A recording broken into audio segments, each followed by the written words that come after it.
All right, guys. So we are going to start off with the Stars Mock Regents review, starting with number one. So number one says the diagram below represents the light spectra given off by the same element as observed under two different conditions. Spectrum A was observed when that element was heated in the laboratory. Spectrum B shows the same element as light seen from a distant star. All right. So the spectra, the emission spectra, right? These patterns of lines, they're the same elements, right? They're the same elements. However, one is in a lab, right? We can say on Earth, and the other one is that same element in a different star. One of the things that you've noticed, right, is that the patterns for the both of them are the same, right? Because we're dealing with the same element. The difference is that compared to the laboratory, it seems as though that the lines shifted, right? These lines that shifted, right, we'll either label them as a red shift or blue shift. And what's interesting about how the light spectra is shifted is because how it shifted tells us whether the star is moving away from us or towards us. The fact that my arrows, when I compare these two, right, the star spectra seems as though that the lines shifted towards the right, right? And what color is on the right? Oh, at the end, red. And that's why we call it a red shift. Now, if the line shifted in the opposite direction, we don't call it a violet shift. We call it a blue shift. And interesting enough, if you look on page 14 of the reference tables, you will actually see that the color that is right next to violet is blue, right? So there's either red shifts or blue shifts. There's either red shifts or blue shifts. All right. And so therefore, we get back to the question. Oops, sorry. Let me get back to the question. All right. So it says the light spectra observed from this distant star shows as we can see, it shows a redshift, right? So it can't be either B or D. It cannot be B or D. It shows a redshift. And one thing you have to remember, if you see the light spectrum showing a redshift, that means that the star is moving away from Earth. All right. If the light spectra is showing a redshift, the star is moving away, the star or galaxy is moving away from Earth, right? In this case, it's a distant star. If it's a blue shift, that means that it's moving towards Earth. Red shift, the star is moving away from Earth. Blue shift, the star is moving towards Earth. So the correct answer is choice C. All right, number two. So number two says, compared with our sun, right? Compared with our sun, the star Betelgeuse is what, right? And so when I'm looking at these options, they're focusing on the star Betelgeuse. They're talking about its mass, right? The fact that I see hotter or cooler means we're going to be looking at temperature as well. And we're going to be I see less luminous and more luminous. We're going to be looking at luminosity. So what page of the reference table, right, focuses on, is a characteristic of a star's mass, temperature, luminosity? We're going to go to page 15. All right. And I already highlighted in blue, you'll see the star Betelgeuse. And you see the star, the sun, right? The star, our sun. Okay. So one of the things I see with mass, right? Remember, we're looking at the characteristic of Betelgeuse.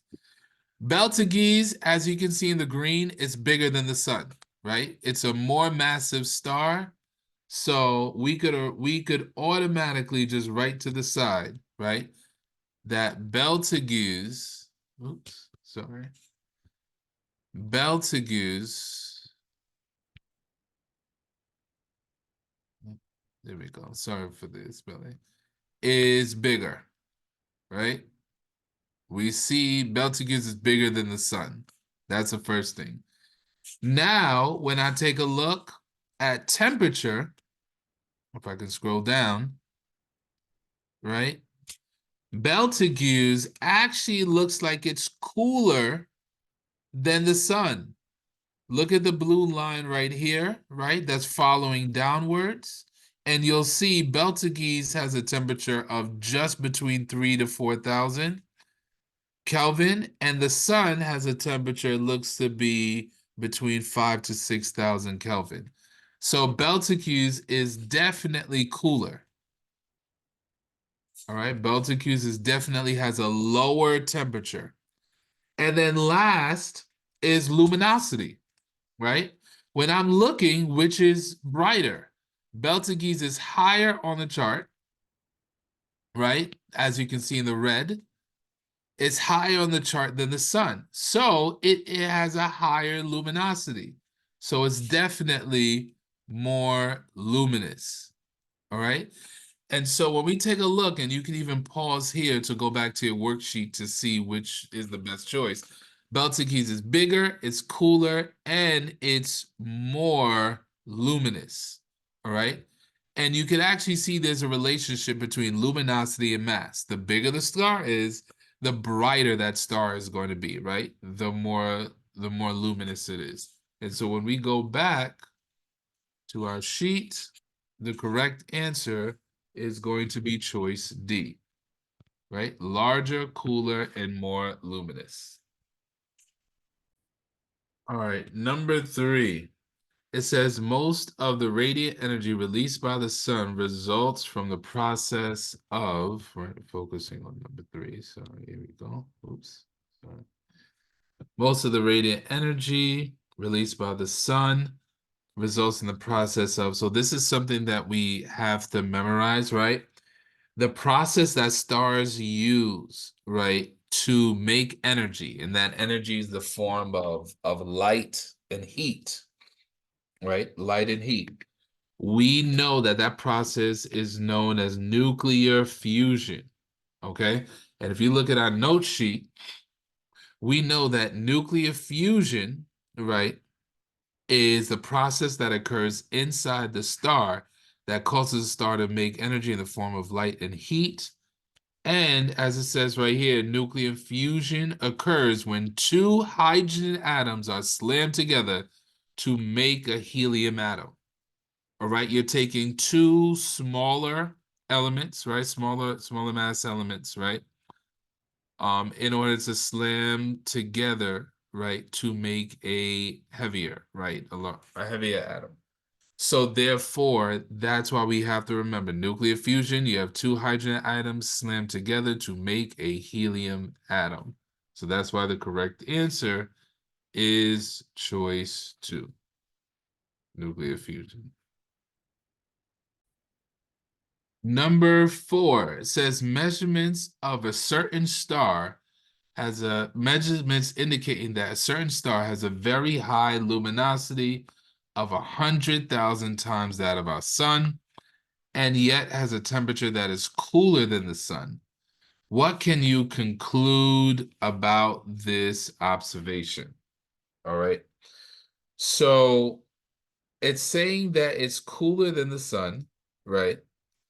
And we're also saying that it has a high luminosity, 100,000 times that of our sun. What can we conclude? So I'm going to look at my reference tables, and I'm going to take those observations to see what we can conclude. So when I do that, right, we know that it has a luminosity of 100,000 times, right, that of our sun. And we know it's a cool star, which means it's going to be somewhere on the right column, right? And it has a luminosity of 100,000, as a luminosity of 100,000 times that of the sun. When I'm looking, it definitely looks like it's going to be in the supergiants era, right? In the supergiants category. So because of that, I know that it's not a main sequence star, right? I know it's not a main sequence star, right? We also know the best option I see, very bright stars, if you take a look, are also very massive stars. Luminosity has a direct relationship, right, to the mass of a star. So that's why when I'm looking at my options, the best one that I can do if you do the process of elimination, right? We definitely said it can be a main sequence star.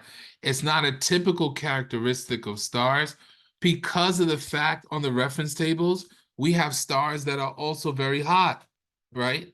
We have stars that are very hot. We also have stars that have low luminosity. So that's why we can't just assume, oh, well, all stars have a high luminosity and are cool in temperature, right? Or cooler than others. All right. So that's why our best answer is going to be choice D. Because of the fact, if you have a high luminosity, then that means your star has a high mass. All right. So number 5, what are the two most abundant elements in a main sequence star? All right. So when we talk about a main sequence star, if we go back to our notes, which is going to be attached to your Google Classroom, if you go to our notes, right, we know that a main sequence star represents it's a life cycle stage, right? It's a life cycle stage. And so we know that all stars are born in a nebula, and once it gets hot enough, right? Once it gets hot enough, right? It starts beginning this process. What is this process? This process is known as nuclear fusion. And we know in this process that's occurring in a main sequence star, what is happening is taking hydrogen atoms and slamming them together, taking hydrogen atoms, right, slamming them together to make helium atoms.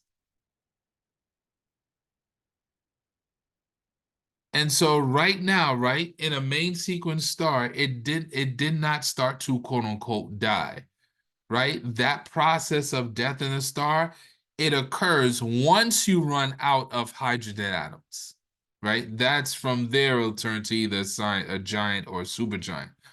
But right now, as a main sequence star, it's going through nuclear fusion. And all it's doing is taking hydrogen atoms, slamming them together to make helium atoms. So the two most abundant, right? The two most abundant elements in a main sequence star is going to be hydrogen and helium.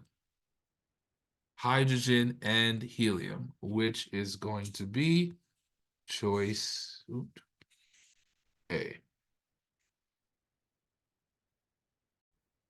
Number 6, the diagram below represents bright line spectrum for an element. We're focusing on number 6. Here we go.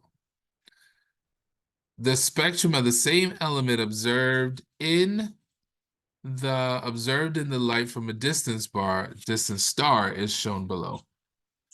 The shift in the spectral lines indicate that the star is moving what, right?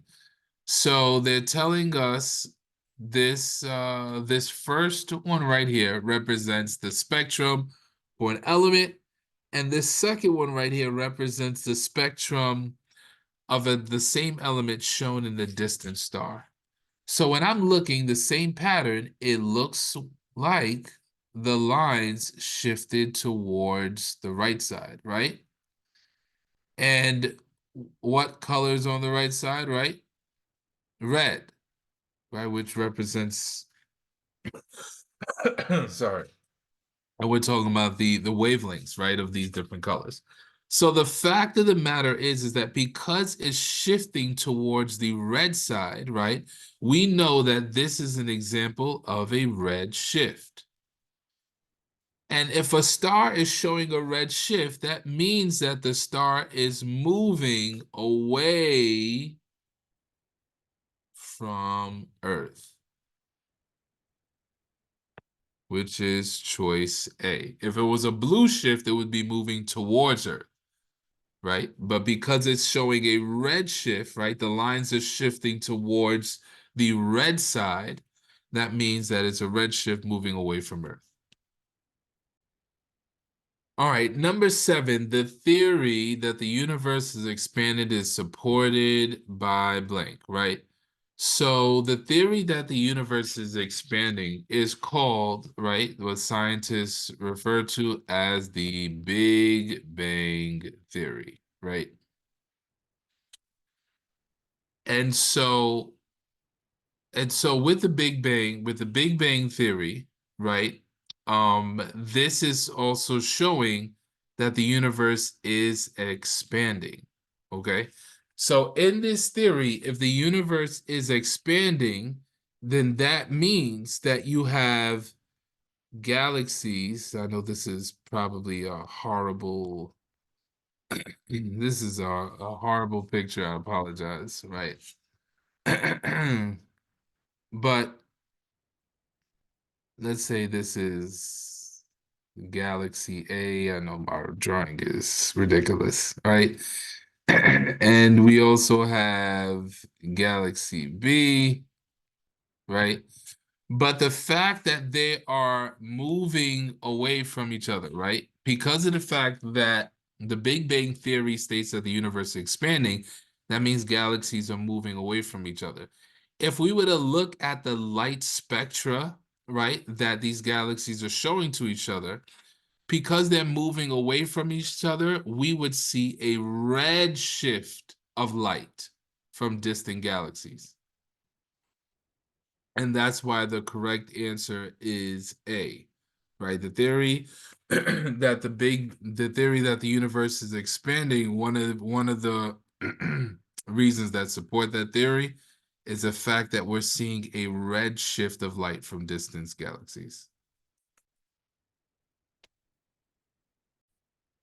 All right, so number 8 says, base your answers to the following questions on the passage below and on your knowledge of earth science. All right, and so the paragraph, if you're reading, it talks about the cosmic light wave background radiation. All right, so after you're reading, then it says, scientists infer that the universe began approximately, and so we we know, right, according to the Big Bang theory, right, that is what is being focused on, that it occurs sometime between 10 to 20 billion years ago. And for this course, right, for high school earth science, they focus it more between 13.6 to 13.8 billion years ago. So your best answer is going to be choice D. All right. The Big Bang Theory, right, suggests that the universe, oops, sorry, let me write this, that the universe began between 13.6 to 13.8 billion years ago. All right, and that is the theory that scientists have.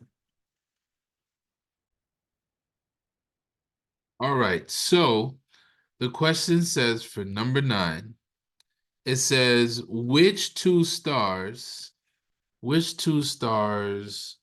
you go. Which two stars are most similar in luminosity? And they give us the pair, right? They give us all these stars. All these stars, I find information on all these stars. Where, everybody? I'm looking on page 15 of the reference tables. All right. And if you notice, right, page 15 of the reference table under the characteristics of stars. And so what I did here, as you can see, I color coded all of the options that they gave you in pairs. So if you look at the questions, you see how they gave you 2 different stars, right? 2 different stars for each choice. So I color coded them on the reference tables to show. and they want to know which one has the same luminosity, right? Which of these two have the same luminosity? All right, we see the yellow, right? The yellow circles represents a pair of stars. The blue, right? The yellows represents a pair. The blue represents a pair. The orange represents a pair, and the greens represent a pair, right? That was given. So you can pause this and you can actually mark it on your own page to see these pairs. The ones that have the same luminosity are going to be the ones that have the same, I guess you can say they're located that has the same vertical position on the chart, right? So it can't be Betelgeuse and Barnard Star. They have two different luminosities, so it can't be that. Sirius and Alpha Centauri, two different two different two different luminosities, so it can't be that. Polaris and the sun, also two different levels. The one that's on the same level vertically, right, is Proxima Centauri and Procyon B. Look, they have the same luminosity. And so because they have the same luminosity, right, that means that that's going to be my correct answer. Procyon B and Proxima Centauri, which looks to be, when I clear everything out, Procyon B is Proxima Centauri, choice A.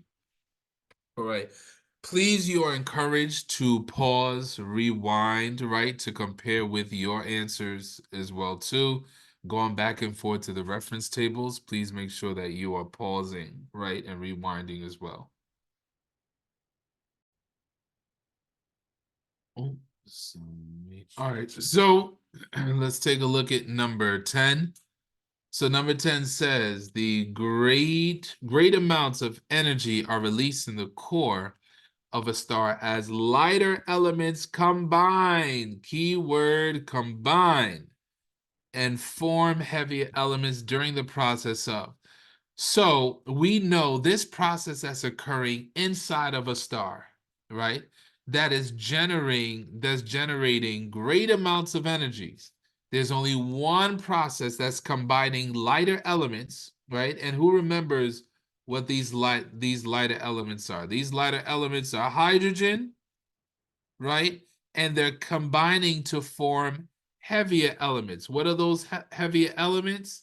Those heavier elements are helium.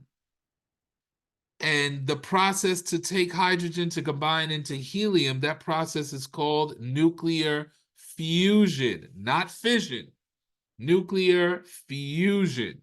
All right, we have to remember that. And that's also discussed in your note sheets right here. Nuclear fusion, right? Two hydrogen atoms are slammed together to make a helium atom. And that occurs in a star to make energy in the form of light and heat.